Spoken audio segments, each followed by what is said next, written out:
Your brand new sporting community right here on NigezieXtreme. This is the Sports Hub.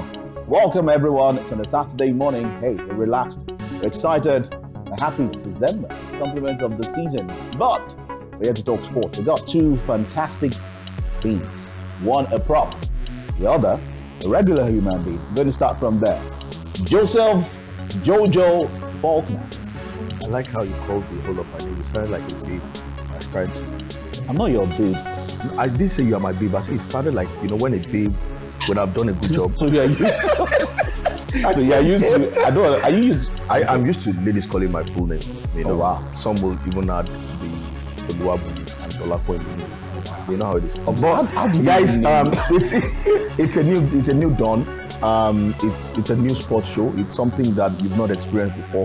We're just going to take it easy and have very intelligent and very serious conversation around sporting news and events, right? So I'm excited to be here. I'm sure the guys are excited to be here. Maybe not the prop.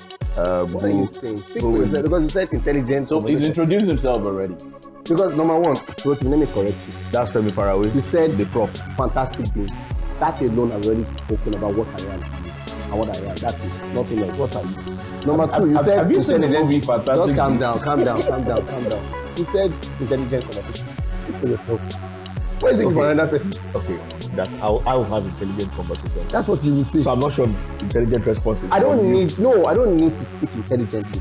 As I see it, I will speak.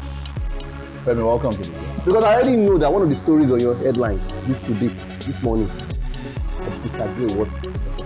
Wow. You have not even said it. I already disagree. Now this is what I have to deal with. The prop and Faulkner. I don't know. Anyway, like I said, we're just here to have fun on Saturday mornings. It's going to be quite exciting. But then, where do we start from though? You've heard Femi, you've heard Faulkner, you've heard me. Who you know? Obviously, I don't need to tell you. Everybody knows. Don't worry. I'll leave the viewers to do the voting. But hey, we're here to talk sports, serious sports. Guys, we'll go back to the banter, but let's quickly get into the hub. I mean, we have a whole lot of things inside the hub to discuss on the show today. We're starting with one of my favorite sports, Formula One. And interestingly, guys, we're going to see one of the biggest hypes of Formula One leave a team to a rival team. I can't remember the last time that has happened in Formula One. Rotimi, before anybody even jumps into the story, I'm disappointed. They always say you pay respect to who respect is due. A man who is still under the age of 26 has won 4 titles. Just won the last one a couple of weeks ago. Season is not over. It's only to first pay due respect to him for what he has been, an amazing season. We started talking about someone that did not even finish in the top 5 this season, and is living. And besides, I get her 4 years ago. It's not the same time as I get her. Last time I checked, Max Verstappen is the champion of Formula One. Okay, congratulations yes, to Max Verstappen. You will grow old for what you have just said. Show respect to him first. But really, congratulations to Max Verstappen for what he has done in the last 4 years. Even though the first one was very controversial, a lot of people, there's been all kinds of stories around now. But then the other 3 years, he won fair and square. Congratulations to him. But we're talking about a man who he's done everything that you can think about, except retire in the sport. He's moving to a rival team, and it's when that announcement was made earlier in the season about 10 months ago, it was the biggest news. Exactly. I mean, I was shocked. So I knew he was going to leave. I knew his time at Mercedes was coming to an end. I'm a lover of Mercedes. I'm a big Mercedes fan. And it's looking like I'm about to move into Ferrari next season, but I'm still thinking about it. But then you look at what he has done. You called him the biggest hype. I don't think he's the biggest hype. I think he's become the biggest name. Not just a hype, he's the biggest name in world Formula One today. Despite the fact that Verstappen is there at the top. No, not trying to water down anything Verstappen has done. But everything Lewis Hamilton does is put under the light. Because he's British. No, it's because he's British. This has nothing to do with it. It has everything to do with where he's from. So because you think it's media hype? I think it's media because Lando Norris, you know that this season, they said Norris and Verstappen were competing for it. And I'm like, it's soft. but at some point, where is Norris from? But at some point, at some point there was that they were close. The closest person to Verstappen was Norris. Let me tell you a story. If somebody is chasing, you understand the story. Remember the year that Jose Mourinho lost the title to Pep Guardiola in the Premier League? Yes. How many points was he with? But he was second. So because somebody's at the back, far, you now say we're competing. There's no competition. It's something points. No competition. Yeah, so now it's easy to talk about the number of points. But there was a time the point between them was not even in double digits. Exactly. Yeah. So and that's why Lando Norris was the only one who really tried at some point. What happens to your goals? To give him. So Lewis Hamilton has, and I think his mind has left Mercedes since the announcement was made. He was just winging it, waiting to see how well he can do and then move to the next one. Because he keeps complaining about the cars. Now, remember he granted an interview before the Qatar Grand Prix, and he granted an interview saying that he's been fighting with different forces, some unknown. You know, his cars haven't been good. Even there are times in races he looked whatever. He's had 5 podium finishes this season already, and very poor by standards. Yeah. But even at that, the man has the highest number of wins in Formula 1. He's joint title winner with Schumacher. Yeah, he has the most number of podium finishes in Formula 1. So he's reached a level where you have to respect him. When you talk about Lewis Hamilton, you've got to give him some level of respect. Yes. Definitely. You know, I agree when you say all those things. You roll out his history, and he's got all those things. I also agree when you say he's finished 5 times on the podium. This is where I think the agenda now starts, which is what I think is put, or the propaganda started. That 5, how many of them did he win? Because you finished... Won just 2. Was it 2? Yeah, he won 2 races this season. He won 2 races this season, and then he came third twice, and he came second once. He won Silverstone and I think Belgium. Yeah, he won. If he doesn't win Silverstone, where each other race does he win? But he's not won it in a while. He's not won it in a while. But if he don't win Silverstone, which one does he win? He didn't win it last year. That's what we're telling you. I'm saying that what Hamilton has done is great, right? And obviously, on that level of Schumacher, I think there's nothing else to come from it. Because when you go to Ferrari, and you're all premium is going to, and maybe expect to see something different. Is he going to be the first driver or the second driver? So now, the second driver. Now, I need you to understand this. All these first and second drivers are the ones who make so much noise about it. Yes. When you get on the grid itself and you start racing, your numbers determine what happens. Who becomes one of your number determines what happens. It's going to be racing with Leclerc. You know, Ferrari have done pretty well this year.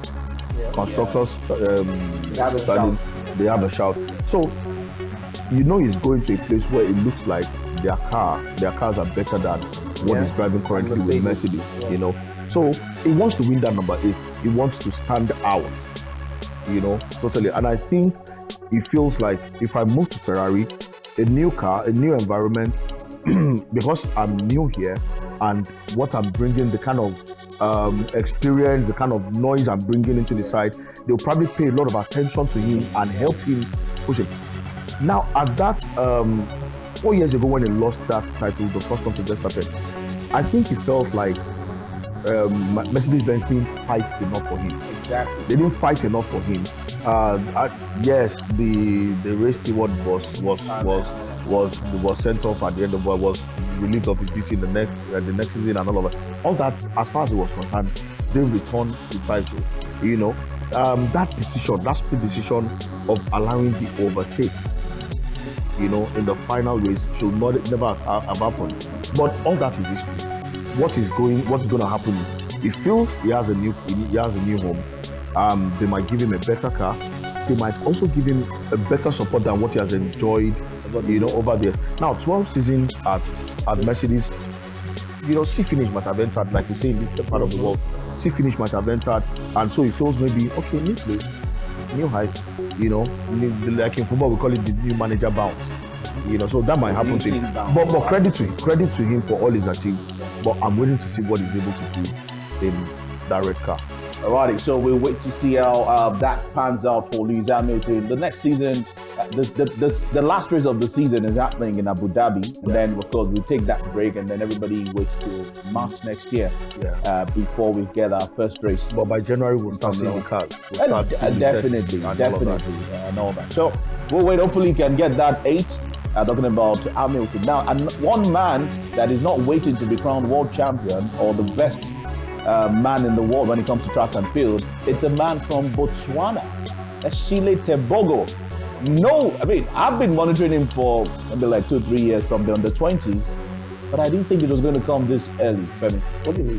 Tebogo, best track and field male athlete in the world. This year, that award is fitting for him. I agree, right? That's what I'm saying. Based on what he did at the Olympics. Because number one, the country is what we just mentioned, Botswana.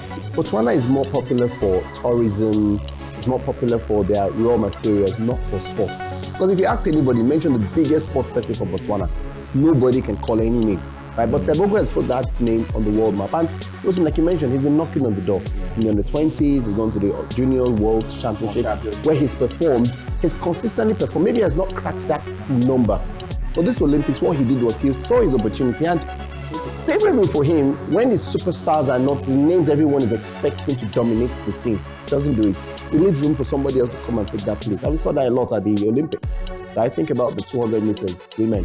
Think about the 400 meters men. We had so many people break out and create a niche for themselves. And I think it was well deserved, not just for Africa, but also for his own career. Now all eyes will be on him. Think about what happened to Tobi Amusa. The minute she broke the world record, everyone starts looking at you. You have to consistently, So you need to consistently perform. There's no excuse. There's no excuse. So I'm not making any excuse for Tobi here. Tobi hasn't lived up to that expectation since she broke.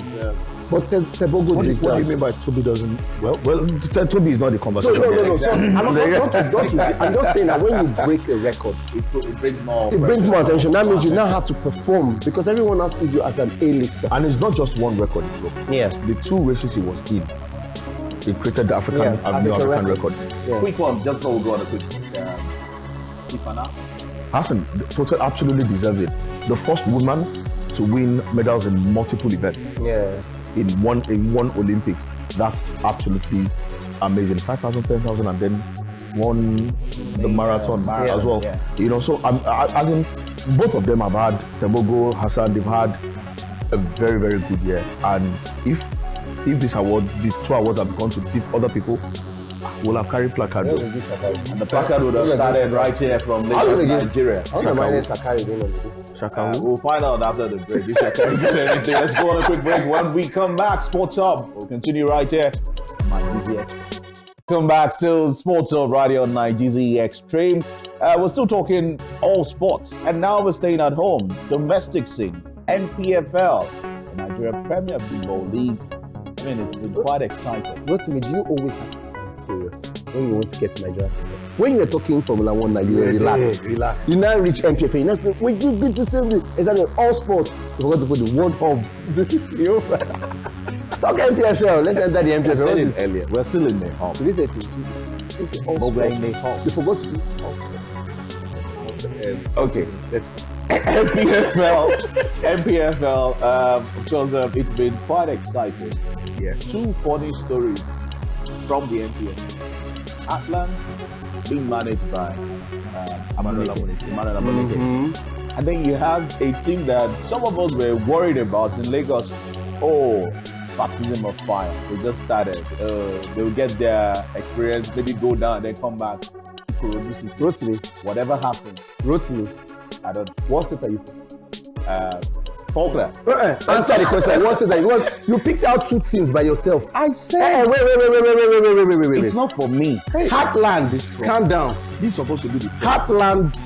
When Heartland came into the league this season, which number 1 was formed, not from God's divine intervention, but also by the fact that the rules of the NPFL puts them to come back because they asked. Remember when what's their name? Beyond Limit could not make it to the NPFL. They asked, who is interested in this place? Heartland came out and said, we have the personnel, we have the man. Let me calm down, let me finish this story now. You don't take the story from my mouth. What part of the picture did you read? He said, where did we come Let me tell you something. They said they will show people Pepe. People do not understand. They are showing them. Let's move them one side. You that are from Ondo State. I'm not saying anything. I know your state. Sunshine Stars. I checked your NIN. Sorry, what does exact Sunshine Stars? What Ikorodu City is doing? They are showing you how to do it from your state. Because you are from Lagos. Oh yes, I'm from Lagos. That's where you are going with this. Yes, only Joseph Poplar can talk to me like this. Poplar, let's talk about serious. So what I'm saying since. Don't forget they sacked their manager, Rotimi. They sacked their manager, they removed one manager, brought in another manager. Oh my goodness, have you seen the transfer? Do you know how many players? I think there should even be more players in that list. Oh yes. They had the best form in the NPFL. Is it by luck? They've beaten everybody. Poplar, let's pick it from there. Ikorodu City.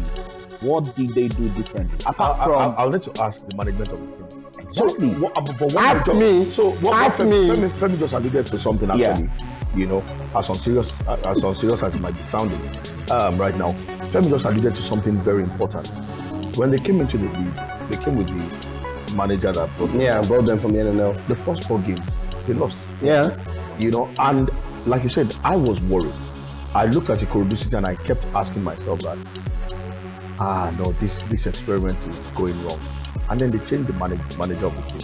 You know, people say this thing about football teams that regardless of how good your teams are, if you don't have the proper manager who can look at the talents you have, recognize their good qualities, put them together and turn them into a team that can fight for one another. They don't have to be the best individual players in the world. But I see your quality, I put it together, and then it gives me something bigger. And that's what the new manager has done with the team. And their gameplay, they're not just winning games. The way they move the ball around, the way they play looks very exciting. Every time you watch them, you know that this is a well-coached team.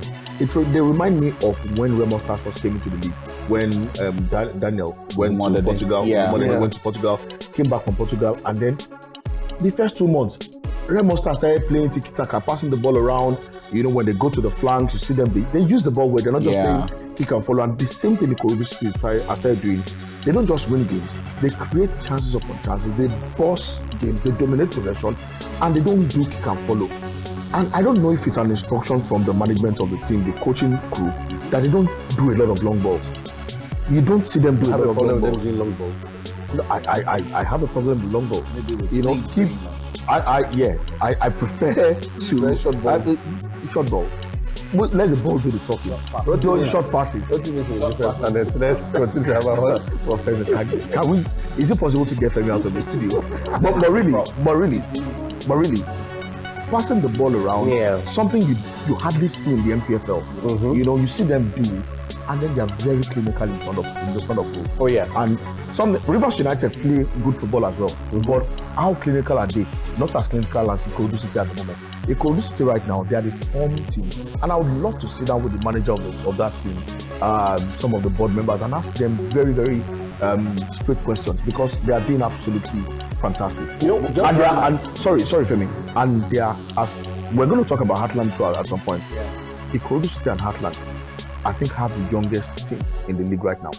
You know, just to add to what he said about the coaching, we always say that we don't have enough here, but their coach came from the NIS. Yeah, the coach came from the NIS. If you bring somebody from the NIS and the person is performing, beating the likes of Nigezie, likes of Ogunmole, who we just mentioned, and Mokachi, likes of what is everything to Nigezie? Yeah. Exactly. I'm just saying that NIS can produce quality. I'm not going to go into that conversation. No, you don't have to go. Rotimi, the facts don't lie. But why is it that when they reach Lagos matter, you always want to turn it always one side? Why do you want to go? What do you want to do? A manager from the NIS is doing very well. Let me just ask you. Ask me. Why is it that when they reach Lagos matter, let me just you just will never agree? One sentence. Can it go? No. The title is between Remo Stars and Rivers United. Oh, I agree. No, Enyimba might be. So continental distraction. Maybe. Continental distraction is there, but let me not sound terrible now. But Enyimba might not get all the way to the semi-finals of the continental. And they come back and they focus. Okay, so that's my problem. Right now in the Premier League table, they are 4th, right? Yeah. And they have 2 games. That's the problem. It's those outstanding matches I do not agree with. No, now I understand when we say the league gave them, the league agreed. That's the problem of their continental assignment. So, Rotimi, when it draws for the group stage of the Confederation Cup were done, the IMC should know already that, okay, you know what, to help things happen, let's give them some of their games. Think about it, this week, Barcelona played a game. This week. Why? Because Enyimba played a game on Tuesday night. Enyimba Rangers, one of the outstanding games. There are games today.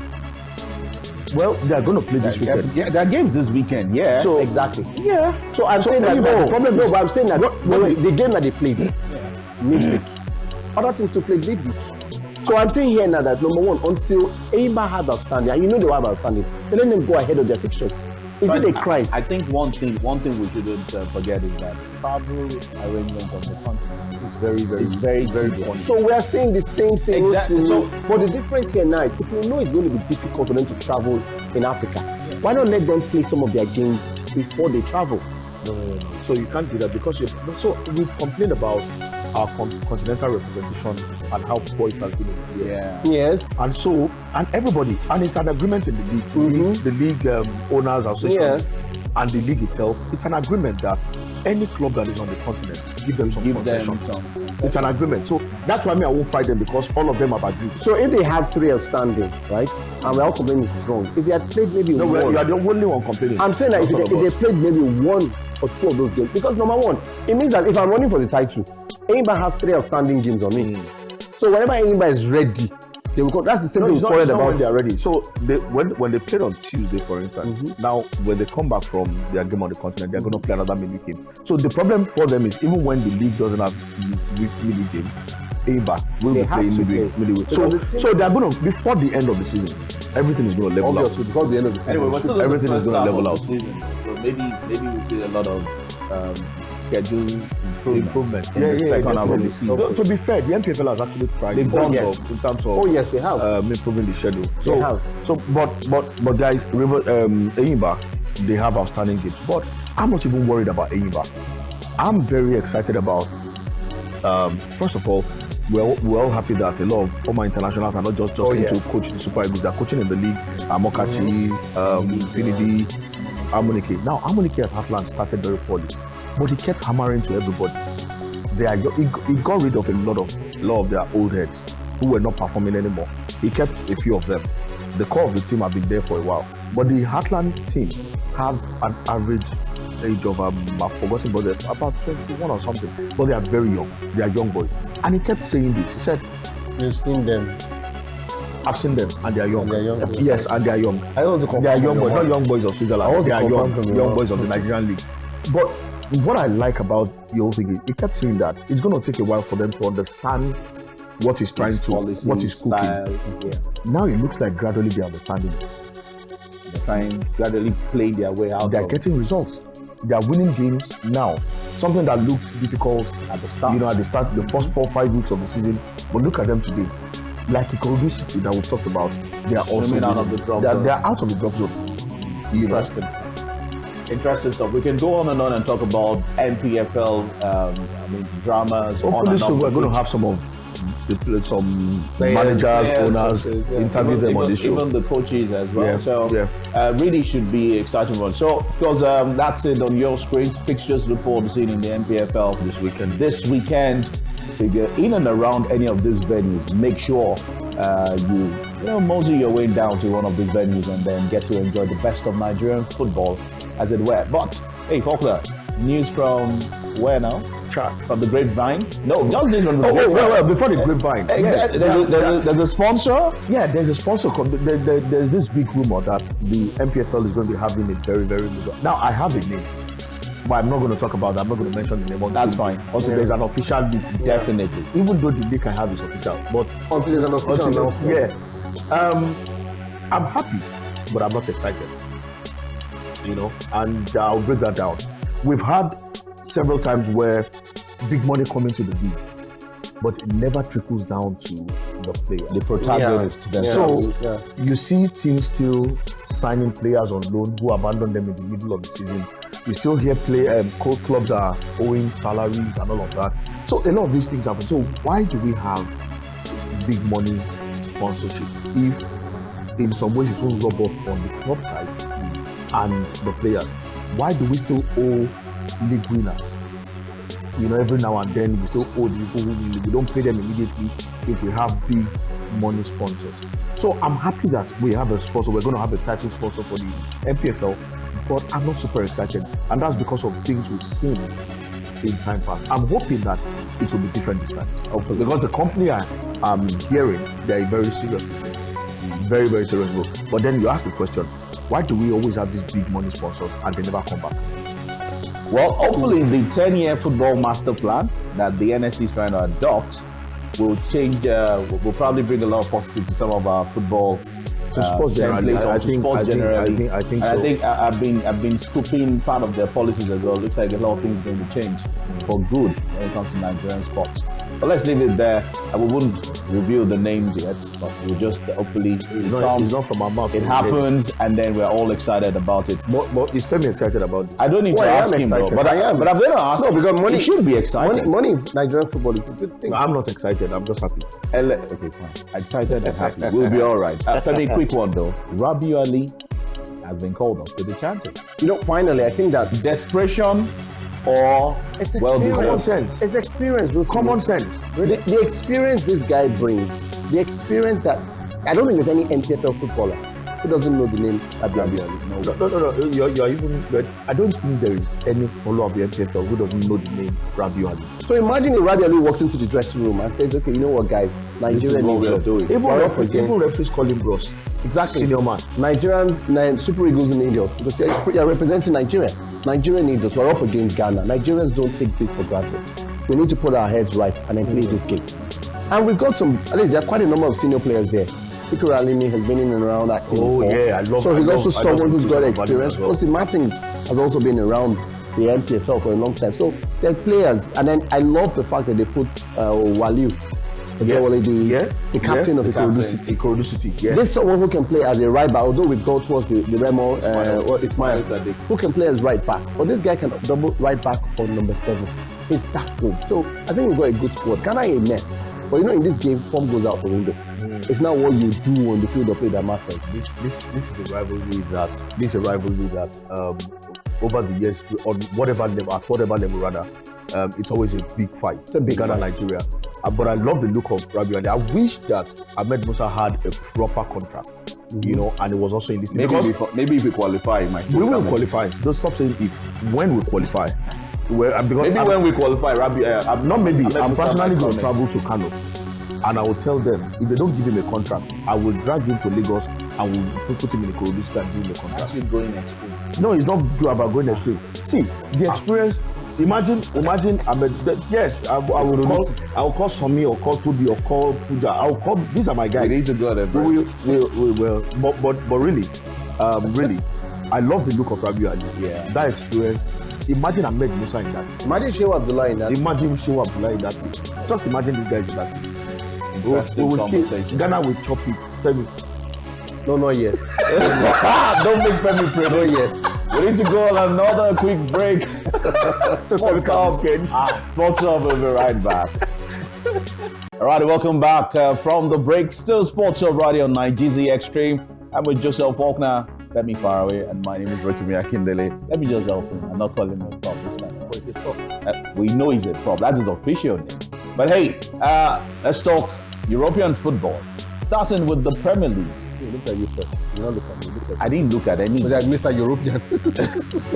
You want to give Faulkner a name for a second? Okay, so we're talking European football. Maybe I should just start with Faulkner because I don't know where Femi is coming from. We've done it twice already. No problem. We're never sure where Femi is coming from. Premier League. What drama? After what? We're going into week 15 and all of this drama already. Man City, Liverpool, and all that. Well, let's start with Liverpool though. And it's Slot. What did he inherit? He inherited a fantastic team, a very good team. Even though they finished second in the last 2 seasons because Arsenal all of a sudden. Well, they were in the top 4 last season. But they were in the top 4 last season. But he inherited a proper team, a structured team, and he's an intelligent manager as well. Because what happened was he came into the club, and so many of us thought he was going to start signing players. But he had an interview, and I remember that interview very well, where he said that his priority is not to to sign new players. He has a squad that he feels can do a job. And that's his way of getting to know the squad first. Pre-season did a lot of work with them, and he came back after pre-season and said, oh, he has a squad. There's no need to sign new players. I thought it was a funny... Yeah, they just trying to play safe. Yeah, I actually thought it wasn't a smart move, you know. But Gravenberch coming into the side, you know, because I was saying, you've lost some of your strong men in the middle. Why are you not signing someone in DM? I mean, he did try to sign someone Zubimendi, but Zubimendi did not come. Instead, the only 2 players he brought in were Federico Chiesa, who's been out injured more times than he can count, and then the goalkeeper, Georgie Mamadashvili, who he also did not sign for this season, but until next season. So I totally agree. I think, look, you cannot hate sports club for the credit. Anyone who is wanting to hate on Slot, they can't hate has to look at the performance of the team. Because it's one thing to say, he inherited a good squad. It's another thing for you to be able to pull out the result and that sort of performance. Guy, did you see what they did to Man City?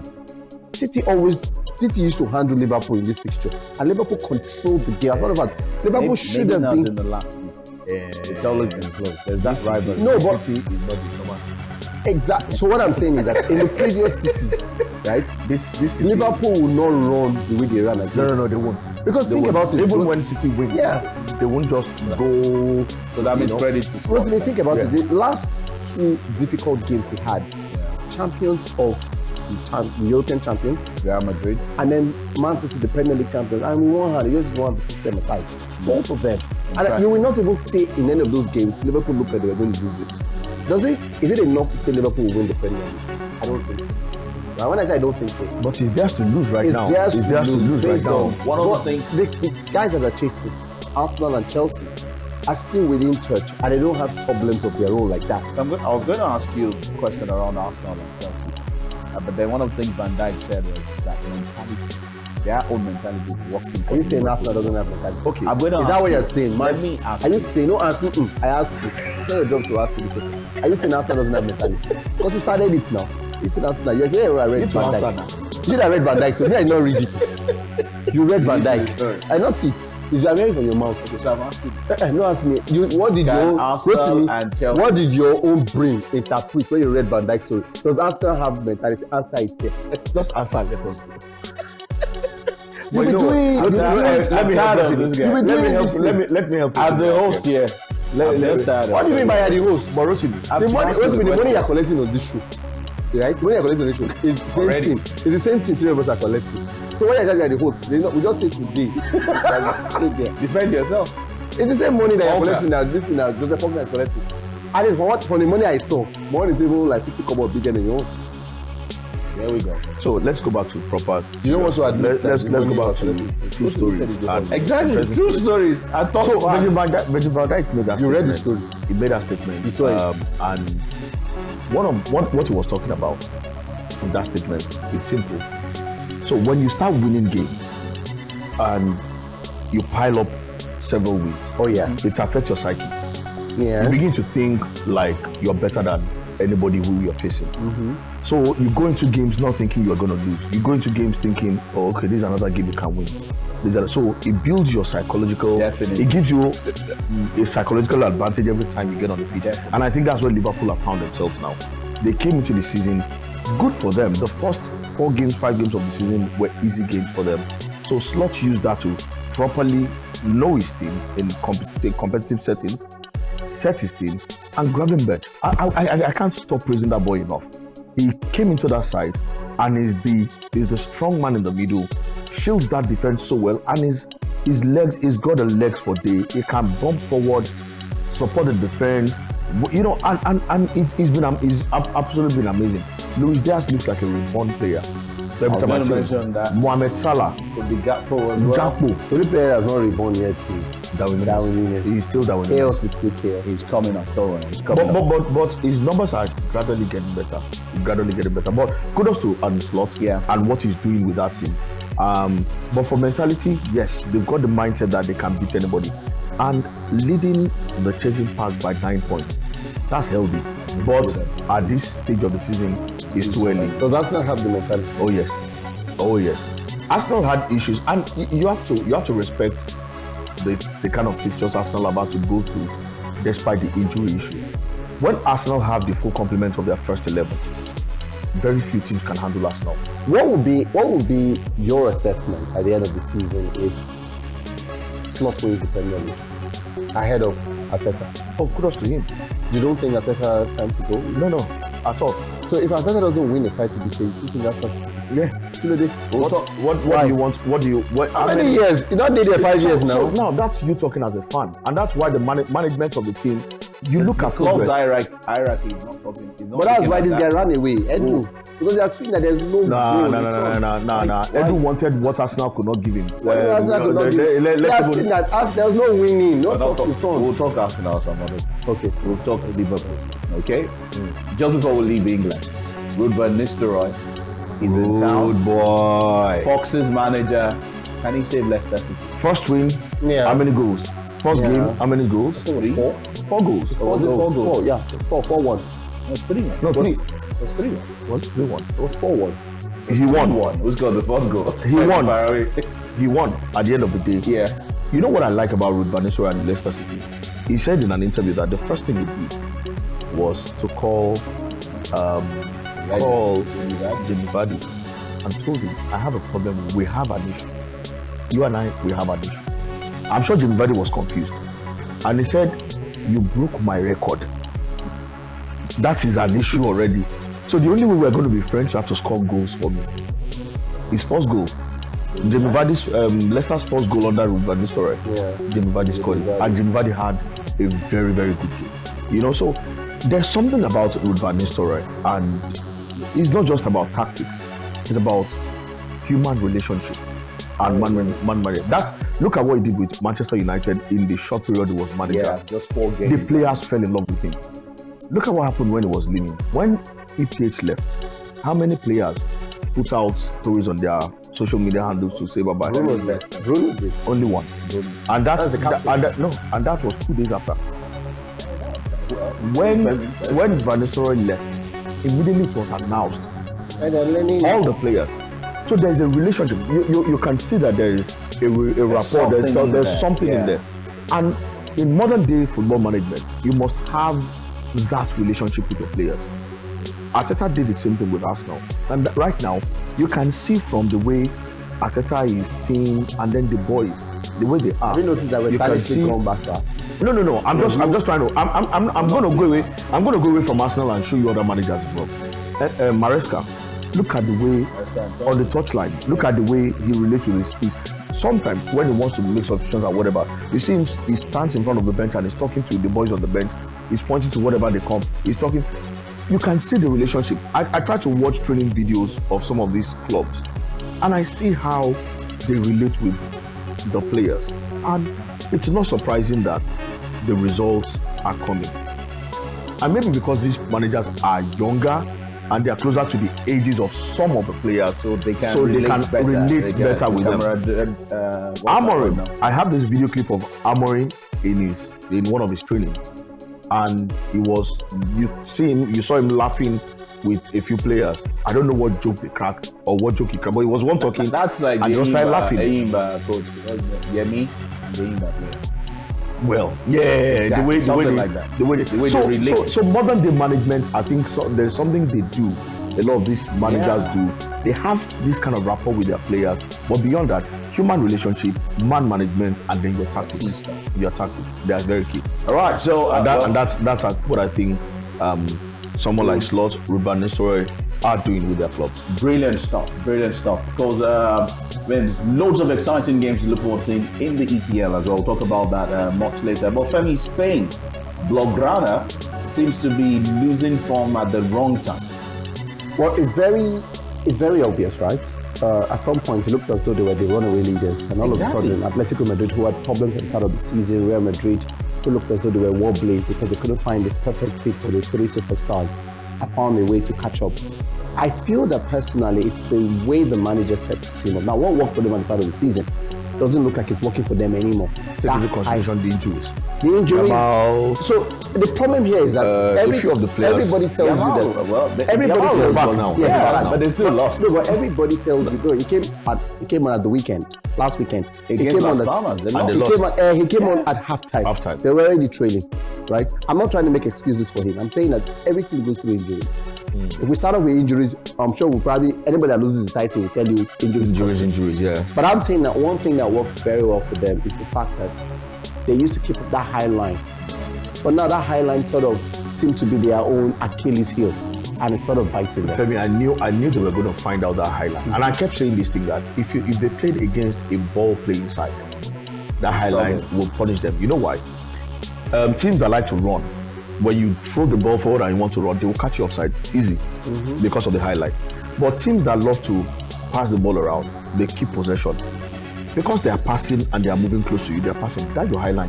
You will withdraw. You will go backwards. Because you can't just stay there when teams are passing, because you're going to open up and they'll beat your high line. So I knew ball playing sides were going to always find them out. But I don't think it's in midweek. Barcelona played Mallorca and they won 5-1. You know, Yamal had an amazing game. Rafinha was unplayable. Torres was, so all the boys were there and they played very well, you know. And I say this, if they keep playing against teams like Mallorca that just want to throw long balls, they'll keep catching you offside. But I think that what they experienced in dropping point is a blip. It's a blip. Okay. He says it's a blip. Okay. Well, let's just leave it there. The discussions from the Premier League and the discussions from La Liga. Let's go on another quick break. When we come back, we'll be telling you what to look forward to seeing this weekend, especially across the European leagues. On the show, Sports Hub on NigezieXtreme. Of course, we're looking forward to a quite busy weekend in the world of sports. Let me throw it to the gentleman in the studio. Faulkner, let me start with you. What are you not agree? Jesus. I will not agree this. You've done this 3 times. What is the meaning of this now? Am I not here? Okay, tell me, what are you doing? Hey, good. You see, Rotimi, you know that from one negotiation to another negotiation, there's this telekinetic something there. We understand each other. Telekinetic? Yes! On this show? Yes. And there's no stage right now. Have you not seen that? Have you not seen we're on this side of this thing? Winning parts. Tell me, what are you on looking this side? Huh? What are you looking forward to? March. Unlike you, I won't be looking forward for Formula 1 because there's no need. We already know who the champion is and it's great. But football is what I'm looking at. So tell us. 2 hot matches wrote me with my 2 eyes. I watched 2 hot games this weekend. Everton, Liverpool. Now, you don't normal, we just say that, Liverpool will beat them. That's the Merseyside. Yeah, you don't normal. I just say that in a derby game, form goes out the window. Not this time. Not this time. Have you ever stayed inside a Premier League game and hear how the fans in the derby match are screaming? They are expecting more from their players. It's like saying sports, no matter how good they are, no matter how bad they will beat us now. Yes, that's what I'm saying. Yeah, but I'm saying that Liverpool can drop points in that game. But if they pack the bus, that's what will happen. Who says so? That's their move. And it does not work out. But anyway, Rotimi, so we don't argue too much about it, because if you want me to argue about this matter, Liverpool will still win that game. Just so I put it there. And over 2.5 goals. Interesting. I'm predicting that Liverpool will win the game with at least 2 goals. I think Liverpool have been very professional about their games. Seeing how they give it tight at the back, do the nickel at the front. And this is the kind of game I think they can keep a clean sheet to add. So if you're someone who's looking for a team that will keep a clean sheet, this is one game you should look at. For Everton, in attack are very poor. Liverpool are more prolific. So I'd go for at least 2 goals for Liverpool, 2-0 victory at least. I also think the game between Nottingham Forest away to Manchester United at Old Trafford is an interesting game. And I'm saying this because when we've seen Nottingham Forest play the top side, it's been top side. They're the only team to have beaten Liverpool this season in the league. But at the same time, Arsenal used one hand to push aside a couple of weeks ago. Arsenal were in cruise control. But they're up against Manchester United. Man United have lost 4 games in the league already. Right? And while the new manager is still trying to settle in, we do not know how it will look like against the Nottingham Forest side. Forest rely a lot on the counter. And I like how Ola Aina has played. Yeah, I love how Ola Aina has played. If for Ola Aina only, at least a draw for them at Old Trafford. I think it will be a 2-2 draw. That game looks like a game that has... So that's like over 3. Yeah, Silver 3.5. Yeah, for both. Yeah, for that game. All right, let's go to the man that loves Formula One. Yeah. So I just okay. I mean, it's the final race of the season. It's the final race of the season. That. I miss going to Abu Dhabi to watch this. Oh yeah. Race. You know, it's the most exciting. It's actually the most exciting. Oh yeah, like I said, I used to watch it. So beyond what you see on TV, there's a lot of entertainment value. The concerts every day for the race, the practice day to the qualifiers, there are concerts, and they bring big stars and all of that. And then there's always a huge Nigerian presence and the main concert, the main whatever. So it's a lot. There's more entertainment in that. But I just want to see how Mercedes will celebrate that race, whether he wins or not. What happens at the end of the race? Lewis Hamilton, because it's Toto Wolff has been talking about it, and he's been emotional because he said they have become friends and not just colleagues. They don't just see as the CEO and driver. No, they've become friends. Their families hang out and all of that. So it's going to be an emotional one. Even for Hamilton, spending 12 seasons there, that's become home for him. You know, so I'm looking forward to that final race. Beyond Formula One, I'm looking forward to a lot of things in football. Enyimba on the continent. This weekend, anybody who follows me knows I love Enyimba. I support Enyimba, even though now I have this love for Rivers United because of Finidi George. You know, Enyimba, wish them all the best on the continent. But Tottenham Hotspur Chelsea. Maresca is been on the up with his team. All of a sudden, he has found the right balance for that team. He knows who he wants to play with. Noni Madueke, Cole Palmer is playing. Jordan Sancho is not doing badly at the moment, you know. And then Nicholas Jackson, we like to call him Michael Jackson, but the man is scoring goals. He's scoring goals for fun right now. And then in the middle, Enzo playing well, Caicedo playing well. At the back, regardless of who he partners in the center back pairing. So Maresca has found the right balance to that Chelsea side, and it's no surprise that they are winning games, they are scoring goals. So against a Tottenham Hotspur that can beat City today and lose to Italy tomorrow, they are so inconsistent, very, very inconsistent. But against the top team, it looks like Tottenham always come to the party. Against the likes of Ipswich, Fulham, and the rest of them, they drop points. You know, because how do you explain beating City today? Beating them hands down. Yeah, and then the following weekend you are losing to Ipswich, or you are playing a draw with Fulham. So, but because I said they turn up in big games, right? I want to see what they will do. Look at what they did to Aston Villa as well. They absolutely outthought Aston Villa. You know, so I'm waiting to see that one. And then the big one in Italy, Napoli first versus fifth. Napoli versus Lazio. Napoli at some point they were flying. It looked like nobody could stop them. But all of a sudden they started dropping some funny points now. Look at their game against Atalanta. I didn't see that coming, and I know so many punters will have lost money that day. The way Atalanta decimated Napoli. And Atalanta were playing away, but they won that game 3-0. You know, Lookman had a beautiful game. And apart from the one, that Atalanta team just want to score goals. They just want to run and react and score goals. So that's a game I'm looking forward to. And I'm predicting for the Chelsea game. I'm predicting a victory for Chelsea. And I'm going to shock the whole world. A victory at the Tottenham Hotspur Stadium for Chelsea. 3-2. It's going to be a high-scoring game. 4.5. Well, 4.5. Because both sides, these days, they love to score goals. But that Spurs defense without Van de Ven has been poor. Without Van de Ven and Vicario, actually, the goalkeeper and their best centre back, they've been very poor. They concede goals, and that's where I think there's going to be a lot of problem for them. On the Napoli Lazio, I think Napoli is going to win this one. Even though Lazio look like the form team amongst the two of them right now, but Napoli playing at home, they will be too hard to handle for Lazio, and I think it's just going to end in a 2-1 victory for Napoli. Alright, so that's we don't have it yet. What are you looking forward to this weekend? I'm looking forward to a whole lot of things. Formula One is in there. I'm a fan of Lewis Hamilton as well, so I'm looking forward to that reception after the final game. Final race for Lewis Hamilton with Mercedes before moving to Ferrari. Also from football angle, Femi mentioned it already.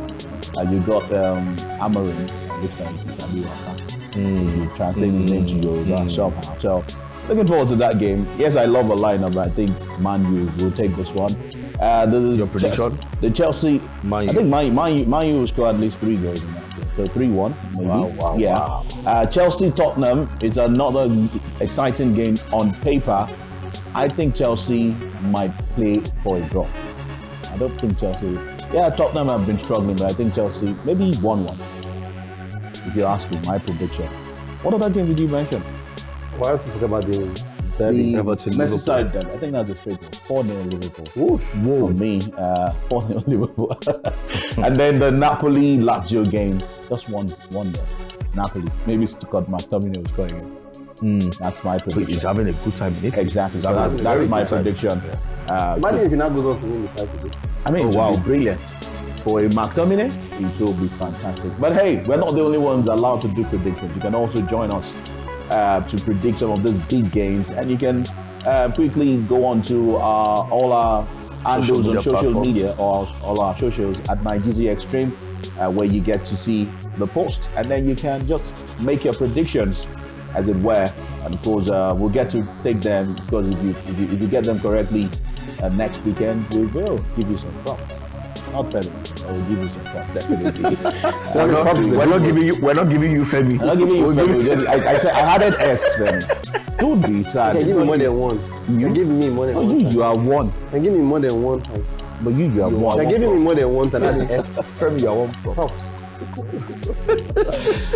It's been fun having you guys. It's a beautiful It's been start. fun doing this. It's a beautiful start, and I can promise you it's just going to get better and better. Obviously, it's going to get more exciting. It's going to get more intelligent.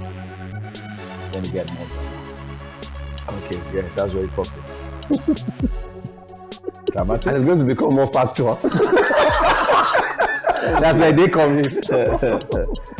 That's it on Sports Hub for this week. Join us again next Saturday from 10 a.m. right here on NigezieXtreme. From all of us, and for yourselves, a fantastic week.